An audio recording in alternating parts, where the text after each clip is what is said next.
Pourquoi est-on si peu réactif face aux catastrophes écologiques? Il y a plein de raisons à ça, mais l'une d'entre elles est sans doute l'amnésie écologique. Qu'est-ce que l'amnésie écologique et quelles sont ses conséquences? C'est ce dont on va parler dans cette vidéo.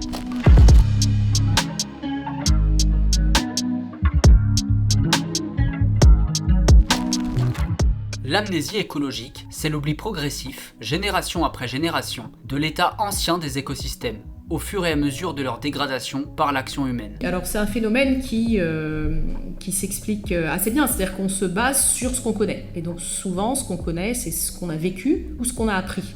Et donc en ce qui concerne la biodiversité, ce qu'on a vécu, on est très marqué en fait par ce qu'on a vécu dans notre enfance par exemple. Donc on a le souvenir de ces paysages de notre enfance. Et donc en fait on se base sur ça pour se donner une référence en termes de biodiversité. Notre référence individuelle et collective en termes de biodiversité varie donc dans le temps. Qui a aujourd'hui conscience de l'ancienne richesse des écosystèmes européens? En ce qui concerne les grands mammifères par exemple, nous considérons comme normal le fait de ne trouver que des cerfs, des chevreuils et des sangliers dans la plupart des forêts françaises. Aujourd'hui, personne ou presque ne questionne l'absence de bisons, de chevaux sauvages, d'élands, d'ours, de lynx ou encore d'aurochs. Tous ces animaux étaient pourtant présents partout en Europe de l'Ouest il y a encore quelques siècles ou millénaires, avant leur extermination par l'homme. Avec cette amnésie écologique, la nature se vide peu à peu de ses habitants, dans l'indifférence.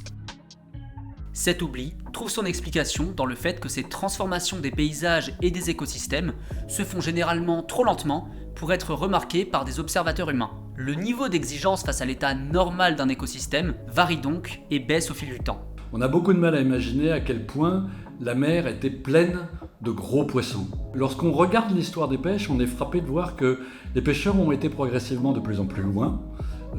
Et chaque fois qu'ils arrivaient dans de nouvelles zones, ils s'émerveillaient d'y découvrir des poissons énormes qu'ils avaient complètement oubliés et qu'ils pensaient ne pas pouvoir exister. Seulement ce qui se passe, c'est qu'à chaque fois l'homme arrive, il exploite, il fait disparaître les gros poissons et il finit très vite par oublier à quel point la mer était pleine de gros poissons. Le vieux pêcheur qui vous dit « moi dans ma jeunesse, les poissons, ils étaient gros comme ça », on se dit « oui, il exagère ». Mais en fait, souvent, non, il n'exagère pas. Enfin, on a du mal à imaginer à quel point la mer était pleine de gros poissons. Ainsi, petit à petit, l'écart de référence en ce qui concerne l'état d'un écosystème en bonne santé se creuse entre les différentes générations. Et cet oubli progressif a de graves conséquences en ce qui concerne la protection de la nature. Tout d'abord, cet oubli provoque une perte rapide d'habitude face à la présence de la faune sauvage dans notre quotidien. Cela conduit à des conflits entre les humains et la faune sauvage lorsque celle-ci parvient à reconquérir ses anciens territoires. Qu'il s'agisse des cervidés qui provoquent des dégâts sur les parcelles agricoles, des phoques, revenus depuis peu sur les côtes du nord de la France et accusés aujourd'hui de concurrencer les pêcheurs, ou bien d'autres espèces de prédateurs. Il y a un exemple qui est un peu emblématique qu'on peut citer, c'est celui du loup, puisque le loup était présent depuis longtemps en Europe, hein. On l'a fait disparaître, éliminé de France, et puis il est revenu tout seul d'Italie. Et donc ça, c'est exactement ce phénomène d'amnésie environnementale à l'œuvre, parce que le loup, en fait, aujourd'hui, c'est pas un animal avec qui on a eu l'habitude de cohabiter dans les une ou deux générations ou trois générations précédentes, et donc du coup, il y a une espèce d'intolérance à la présence du loup, parce que dans l'imaginaire, un écosystème montagnard avec du pâturage, eh bien, il n'y a pas de loup. L'amnésie écologique, en faussant notre vision de l'état normal d'un écosystème, participe aussi à minimiser notre perception des impacts humains des activités humaines. Lorsqu'on tente de protéger la nature, on cherche à retrouver un état dans lequel elle était quelques années, quelques décennies, voire parfois quelques siècles auparavant, oubliant qu'à cette époque déjà, l'environnement était profondément dégradé. Un petit qui naît aujourd'hui, sa référence quand il aura 30 ans ou 40 ans, en termes de biodiversité, ça sera celle d'un monde où la biodiversité a déjà largement disparu, et donc il va se baser sur cette référence et il va essayer de retrouver des écosystèmes conformes à ce qu'il a connu quand il était petit. Et donc du coup, on voit bien que c'est ça l'amnésie environnementale, on voit bien que de génération en génération, finalement, notre exigence par rapport à la biodiversité, elle est de plus en plus basée sur une biodiversité appauvrie.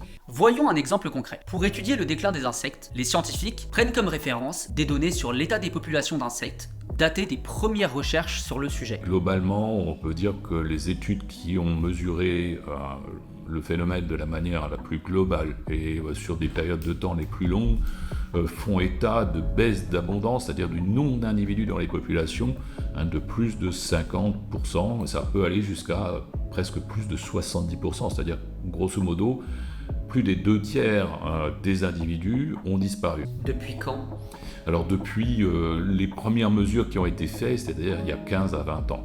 Le problème, c'est qu'il y a 20 ans, les populations d'insectes avaient déjà subi un déclin considérable. Par exemple, l'usage massif des pesticides en France, l'un des principaux facteurs de déclin des insectes, a débuté à la fin de la Seconde Guerre mondiale. Pour leurs études, les scientifiques se basent donc sur des niveaux de population déjà anormalement bas. Tout à fait. Donc en fait, c'est ça qui est inquiétant, c'est que manifestement, on sous-évalue finalement le problème. Alors, dans un sens, c'est...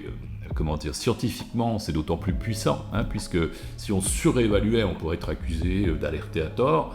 Là, en fait, on sous-évalue en réalité le problème. Globalement, l'amnésie écologique est assez peu prise en compte dans les discours sur la nature et dans les mesures visant à préserver la biodiversité. On peine aujourd'hui à s'imaginer à quoi ressembleraient les écosystèmes européens si l'action humaine était moins destructrice du vivant. Alors à quoi ressemblerait l'Europe sans l'action humaine ? À quoi ressemblerait la nature si on la laissait évoluer librement ? On en parlera prochainement dans un épisode de notre format Que se passerait-il ? En attendant, si vous avez des exemples d'espèces ou d'états oubliés des écosystèmes, faites-nous en part en commentaire. Vous pouvez aussi retrouver nos précédents entretiens sur le déclin de la biodiversité ou sur d'autres sujets en version courte sur YouTube ou en version intégrale au format podcast.